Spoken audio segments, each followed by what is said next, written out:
Since the past few years, Tesla has been brewing up some big plans about making the world's largest factory, a megafactory that's valued at billions of dollars.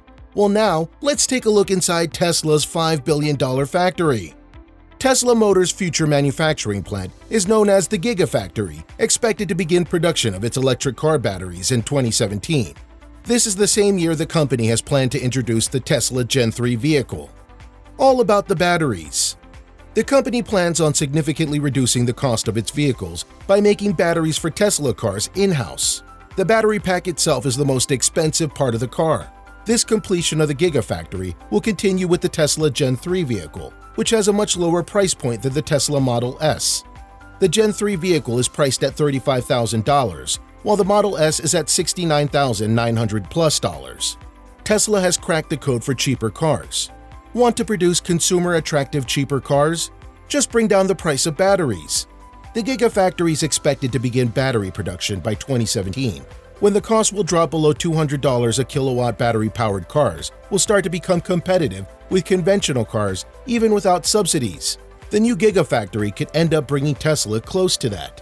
Not only that, but the Gigafactory will also produce the equivalent of all 2013 lithium-ion battery productions in the world, in just one factory, making it the largest factory in the world.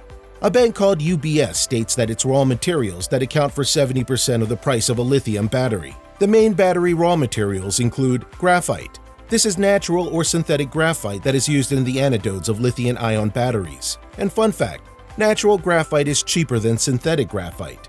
The 2013 graphite production was around 375,000 tons, while the Gigafactory demand increase for battery-grade graphite is 126,000 tons.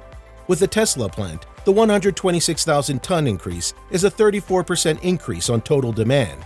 Not only that, it's a 154% increase on battery-grade demand. Cobalt. Cobalt is another raw material, and its production is more fragmented. If you did not know, about 55% of the world's output for cobalt comes from the Democratic Republic of Congo as a byproduct of copper mining.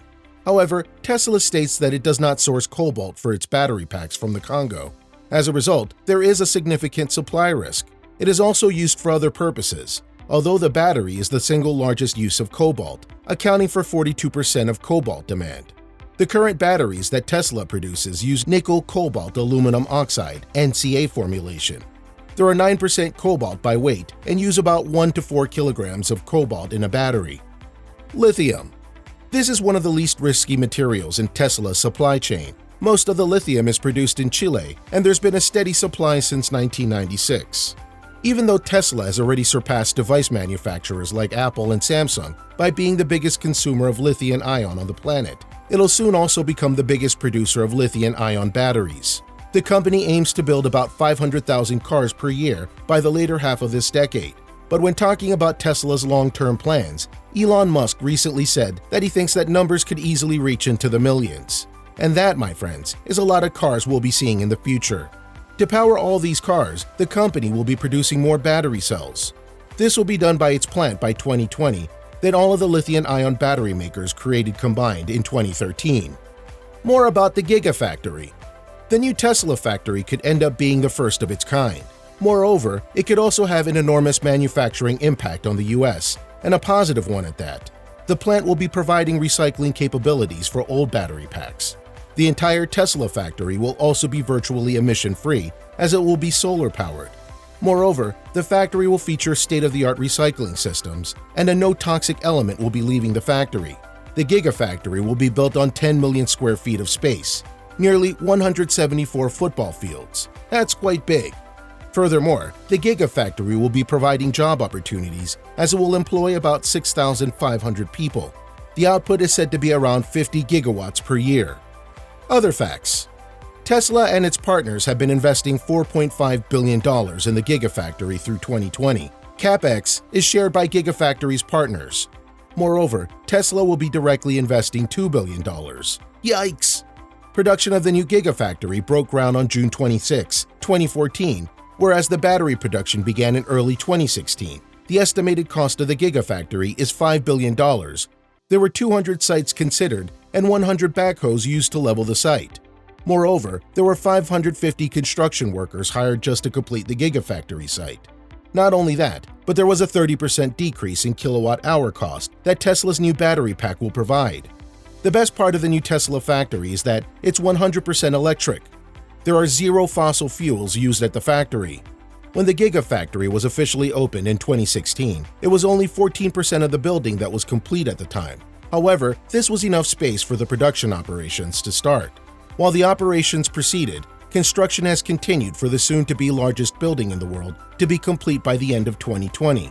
Like we already mentioned, the Gigafactory is about the size of 174 football fields with its mammoth footprint without precedent.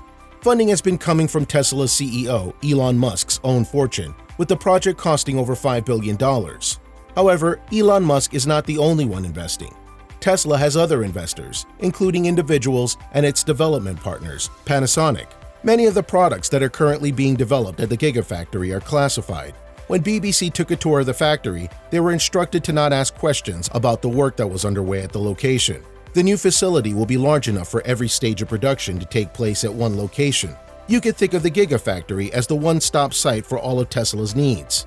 Elon Musk had explained, quote, "Where the shipping costs start to become significant, the obvious way to combat that is to at least put a Gigafactory on the same continent," end quote. Now let's talk about how the new Tesla Gigafactory would look next to some of the world's tallest buildings. To give you an idea about how tall exactly it would be, the Burj Khalifa in Dubai is measured to be around 800 meters, whereas the new Tesla Gigafactory is estimated to be around 1,100 meters, 300 meters more than the tallest building in the world. Moreover, according to a recent Fast Company report, the factory is composed of 4 different structures built on 4 separate foundations. This is so that it can better withstand earthquakes. But according to the Reno Gazette-Journal, Tesla spent an estimated $16 million on the foundation alone. The main aim for the new Tesla Gigafactory will help dramatically cut costs. How, you ask? Tesla will use economies of scale, innovative manufacturing, reduction of waste, and the simple optimization of locating most manufacturing processes under one roof. Once the factory is fully complete and operational, Tesla has estimated to reduce its battery prices by about 30%. This lowered cost of the batteries will enable the company to price its Model 3 at about $35,000, making it more affordable. Although Tesla has not revealed all of the ways it will be able to reach extreme economies of scale at the new Gigafactory, but since we know recycling will be a huge part of the effort, we have some idea of how it will achieve economies of scale. According to Musk at the Barron Investors Conference, Tesla will do things that no other battery manufacturer has ever done before. He also explained how he will be using trains that will come out as batteries. Unfortunately, that is all he said about the matter and avoided going into details. It seems like we all have to wait until the Gigafactory is complete to find out what exactly goes behind the curtains and how Tesla actually plans on reducing its cost significantly. What we do now is that old trains are not only the thing that will be recycled though. The factory will be covered with a state-of-the-art recycling system and will be providing recycling capabilities for old battery packs. This means everything in that factory will be recycled, even if it's something Tesla has produced itself, like old battery packs. Not only that, but the factory will also be creating all of the energy it needs. We have already mentioned Tesla using solar panel-lined roofing systems to capture more energy, but Tesla has more up its sleeves. Besides solar energy, the company will also be utilizing geothermal and wind power to meet energy demands. According to Tesla's website, the company has already started hiring for some positions at the new facility. This includes people who work in human resources and engineering technical positions. This means Tesla's new Gigafactory is nearing completion or has already been completed. We hope you enjoyed getting an inside look of Tesla's $5 billion factory. Now, all you have to do is wait for it to be fully operational to find out if Tesla comes through with all the bold claims it has made, just like we are.